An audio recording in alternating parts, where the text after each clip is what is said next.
So it's great to be here. I was here just a few months back, and there wasn't this many people here, and so it's pretty exciting to see all of you guys here. And you know, it never fails to amaze me. I've been involved in network marketing for like over 30 years, because like I'm really old. It was like when the crust started hardening on the earth and that kind of thing. But it never ceases to amaze me, people's stories, because that's really what this business always has been for me, and it's always been, you know, that makes it grow and makes the business change and makes the business work.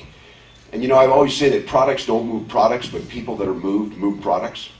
So I built an Amway business, okay, and I'll talk a little bit about that in a few minutes. But you know, you all heard of the Amway. It's the A word. Nobody ever wanted to mention it. You know, one of those things you never knew till the end what you were attending and all that kind of stuff. And you know, I built a big business. I got involved in '79, and in 32 months, I was making $1 million a year in Amway. And I ended up with 80,000 people in my organization, and so it worked, and it was a great business. But you know, it was never really about. I think I was 32. The first year I made $1 million was 32 years old. I ended up making over $200,000 a month in Amway. You know, and I'll talk about what that did for my children and my life and those kinds of things. But you know, even that, it was a different product, but it was still people's stories. That's what grew the business. That's what made it work. Because I realized that all of us, you know, everybody in this room has a story. We just don't think we do. Because we're kind of overcomers naturally, so we overcome things and we don't think they're any big deal until we look back and say, well, that's a big deal. You know, it's fascinating to me how many people say, oh, it was no big deal. You know, my father left when I was a little kid, and I was abused by 4 stepdads, but it was no big deal. Oh, really? That's the way it's supposed to be? That's kind of a big deal. And so when we think about our lives and our stories, we all have stories to tell, but most of us don't journey back to overcome it so we can tell it later. And when you can tell it later is when you can bless other people's lives. And that's what this business really does. And that's what we do. And that's what Scottie does. And the leaders here, Melissa and Heather and, you know, the different leadership, that's what they get that part of the business. You know, because this business is not just, I mean, how many, you heard 2 testimonies and you heard product mentioned maybe 2 or 3 times. P90X was mentioned about weight loss, which was awesome, and Shakeology, which is what we've got. But we're so much more than that. And so my goal today, I'm only going to speak for about 50 minutes and then kind of do a close because we got a video to watch and stuff. But my goal today is maybe you're not going to totally understand our business, but I don't want you to misunderstand. That's my goal. Because when you understand what you all can do in this business, your life can change. I think Melissa said, why not me? You know, when I grew up, I grew up in a bad home. My mom was an alcoholic, drank for 30 years. And you know, I was obese as a child. I mean, I was 80 pounds overweight in the 6th grade. And I was fat. I mean, I was a big kid, right? And I had red curly hair. I kind of looked like Bozo the Clown, if you know who that is. Really, I had red curly hair and really fat, freckles and everything. And you know, when you go to, my mom kept, you know, she'd marry a loser, divorce him, and find another one because my mom's self-esteem was so bad. She just thought that's what she deserved, right? We had 4 brothers. There were 5 of us total. We lived in a little 700 square foot house. We all slept in 1 bed, 1 room. You know, my mom was just incapable of being anything more than she was then. But she ended up getting sober in her last 40 years of her life. She had sobriety, which was amazing. But you know, when I look back at that, I used to always sit around, and I went to 13 elementary schools. You know, I don't know how many of you know how hard it is. Some of you have changed schools. You know, it's tough. You're going there, right? You kind of, especially if you're the fat kid in the school.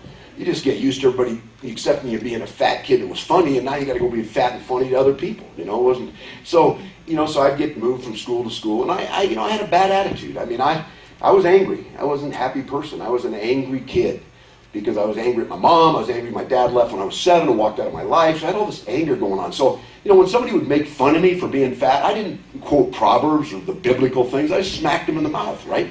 So I got in a few hassles in school, and then got kicked out. And it just wasn't a good thing. But I remember spending so much of my time as a kid going, why me? Why did this happen to me? Why did I end up with this mom like this? Why did my dad leave me? Like, why me? Why me? Why me? In my life. Just over and over again. But with a contrast to that, what was so amazing to me in my life, and some of you are going to relate to this, that are sitting here, right here today, is that there was this voice inside of me.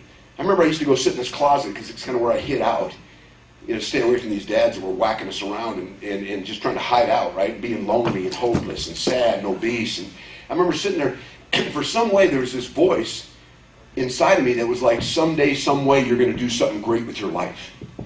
And I don't even know where that came from. I mean, it wasn't like God opened the door and sunshine blew in and the Holy Spirit swirled around. Well, nothing like that. It was just some way this big fat kid sitting there hopeless and unhappy gets a voice saying you're going to do something with your life someday. And on the other voice, I'm saying, why me? I got interviewed on the radio recently. I did this interview for this radio show, and they asked me, when was the day your life changed? And when was the day you made a decision that your life will never stay where it is? And I said, the day I said, I added one word to my life. Not. Why not me?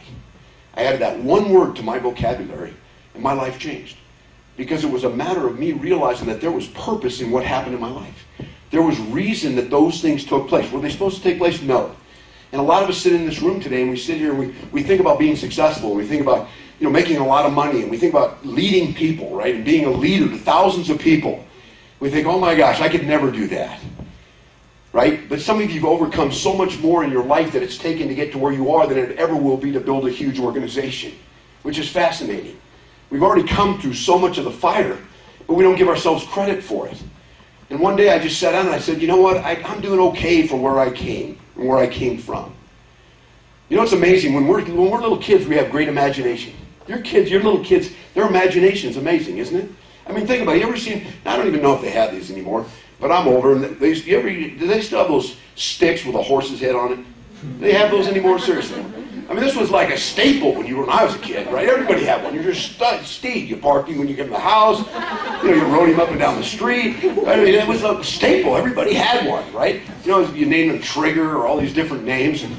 But what's amazing? As a little kid, you'd get on that horse, and I literally felt like I was Braveheart running into battle or something. I mean, it was in my mind. I just created this, to get on that thing. And then then all of a sudden I'd get to where I was going, and I'd flip it up, and it'd become a gun, and I could shoot with it, right?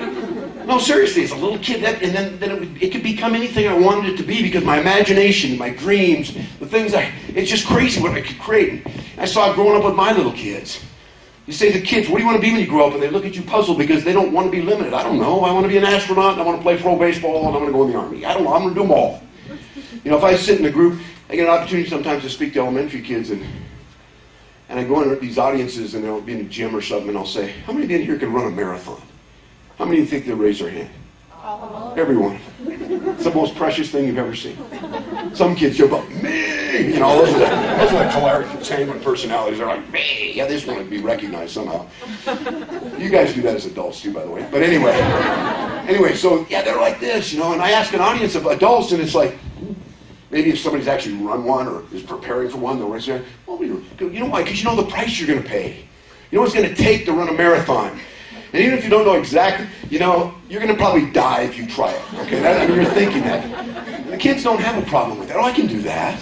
What about this? I can do that. Well, I remember as I got a little bit older, and I'm riding my horse, this horse thing around the neighborhood, some of the older kids would say, what are you doing? That's stupid.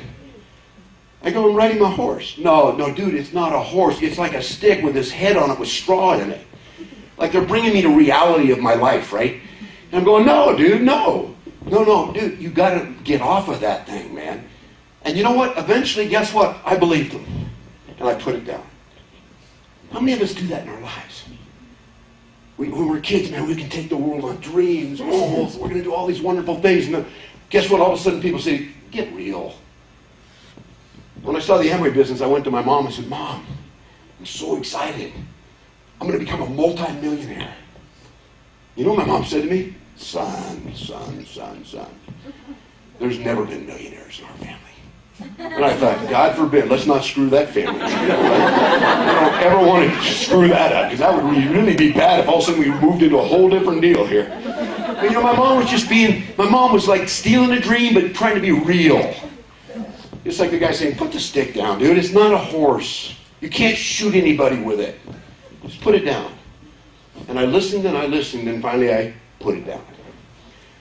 As adults, the only thing that's different is that most of us in this room, if we go into the attic of our lives today, we have a trunk that is up there right now.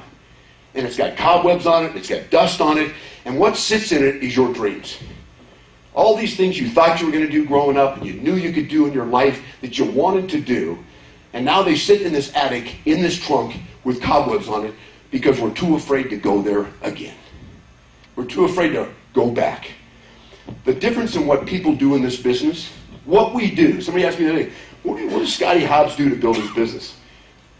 They asked me seriously, what does Scottie Hobbs do? I see his name everywhere. He's doing stuff. I said, here's what he does. He finds people and he walks into the attic of their life and he opens a trunk like Melissa and he brings it down and he sets it on the table and he looks at her and he says, you know what? So what if you're a single mom? You're amazing. You're powerful. You can do what you want to do. And then he says, you know what? I'm going to do it with you. Right? That's where friendships are born. Oh, you two, I thought I was the only one. That's where friendships are born. That's where someone comes into a dark forest and grabs your hand and says, follow me out. And that's what he's doing. And I go, is that what he's doing? I go, that's what he's doing. See, it's not just selling Shakeology. It's finding people like Heather. You know, she's almost like, in a sense, she's still got a little bitterness of her brother getting her in shape. You know, dude, it's like, dude, you gave me a dream again. I'm like, I'm in shape again. And sucker. That's brother-sister stuff, right? Brother-sister stuff. But here's the power. As excited as she is about her life, as excited as she is about change, he's more excited. That's what we do. That's who we are. That's what this company is about. It's about life change. It's about finding people like this and that who have stories, but they're too afraid to go back and look at them because it just hurts too much. And that was me. You know, I was sitting there and this guy comes to show me the Amway business. I was a mess, you guys. I worked as a cop all night. Okay, I worked all night as a cop in graveyard shift. Excuse me, I worked all day in construction. How many of you anybody work construction here? Any law enforcement people? All right, so you get this. During the day, I worked in construction with weirdos and perverts. At night, I arrested them. That was my experience, okay? It's true. You think I'm kidding? Ladies, when's the last time you walked by a construction site? It's interesting, right? Weird guys. And so I worked all day in construction, all night as a cop. So when my sponsor showed me this business, he kind of looks at me and goes, now, you know, I looked at it and I go, I can do that. And he goes, you're going to need to change. And I go, what's that about? Who wants to change?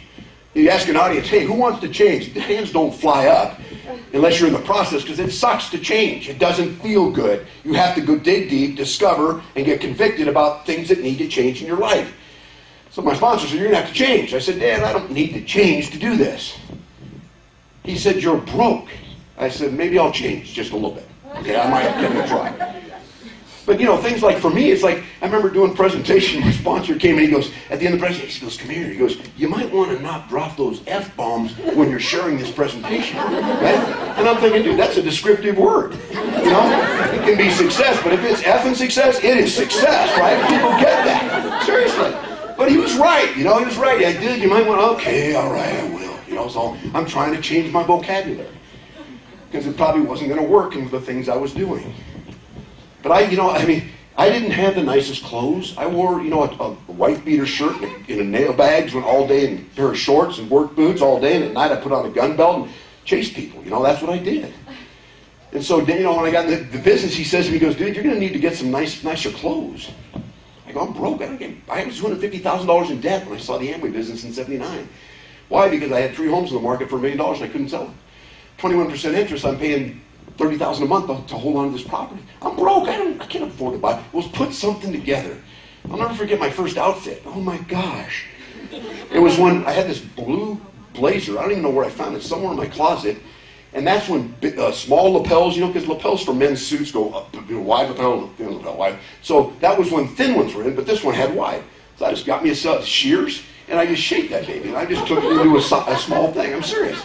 And I had a shirt. I had one white shirt. It was a button-down shirt, but there was no buttons. So the collar just kind of flew up. That was my shirt. I had one tie I owned and had a mermaid on it. Right? A mermaid dance. I had one belt that said Jesus on the back of it. The only belt I had. I had a pair of pants they called cheap pants. They were the exact pants John Travolta wore in Saturday Night Fever. I'm serious. And they had a big flare. They were disco pants, basically. And they were all flared at the bottom. I mean, they were tight in the back.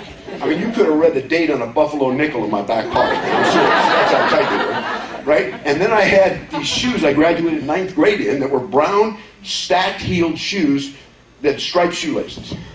So when I show up at your house and say, I'm going to help you become successful, you're looking at me going, dude, I don't know about this, right? I drove a Volkswagen, beat-up Volkswagen to show that was my car.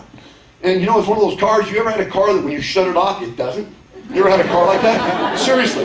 And this thing, I would drive to somebody's house, I'd park out front, and I'm inside, and this thing's going, home, home, home. And the dude's going, what is that? I go, I'm not really sure, man. I mean, I wanted to go lay hands on the name of Jesus, cast out what was ever in that thing, but that was my car. And I would, you know, sometimes I'd park it down the street, because I just didn't want anybody to see what I got out in.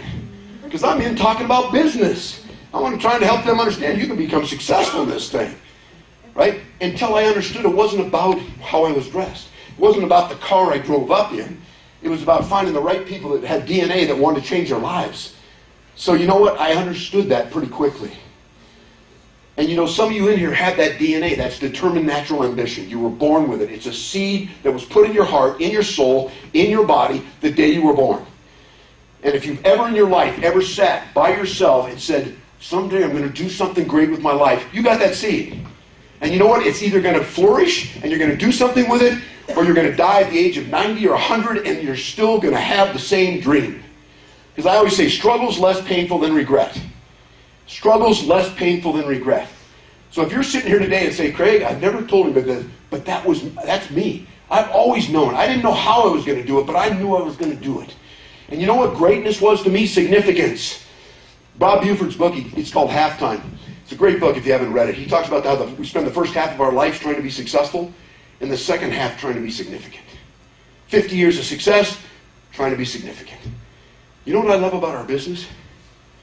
Is because leaders like this, they'll never have financial success in this business without significance. You can't separate it out. You can't pull it apart. You can't just go make money. Right? You can't just, you know, I love people coming in and saying, oh, I want to get in this, I'm going to get filthy rich. And I don't care about people, and I don't care about passion, I don't even like to work out. But I'm going to get filthy rich. Can you help me get rich? I go, sure. But see what I love about our business? I know it's like a big enema. He's gone in about a month. He'll be gone, right? Because he just gets weeded out. Because if that's your premise, and that's all you care about, it ain't going to work. Because nobody's going to follow you. I learned that in network marketing, relational marketing. It's relationships. It's about relationships. And so this business gives us an opportunity to take that seed and say, I'm going to do something with it. I had it. I have 4 brothers. They're amazing. They all live in Southern Oregon. One lives in Portland, the rest live in Southern Oregon, Medford. It's a little redneck town. My one brother, he goes to work. He's in construction. He goes to work. He comes home. He works out. He smokes cigarettes and drinks cocktails. And he burps and goes to bed. That's his life. And I love Mark. I love my bro. My other bro does the same, pretty much the same. They look at me like, dude, you are like from another planet or something. They don't get me. People aren't going to get you. When someone's not the right person, and you are in the sense of you got a dream and they don't, you might as well be speaking Chinese to somebody. They don't know what you're talking about. And one of the mistakes we make in this business, we sponsor someone and we try to make them the right people. You can't do that.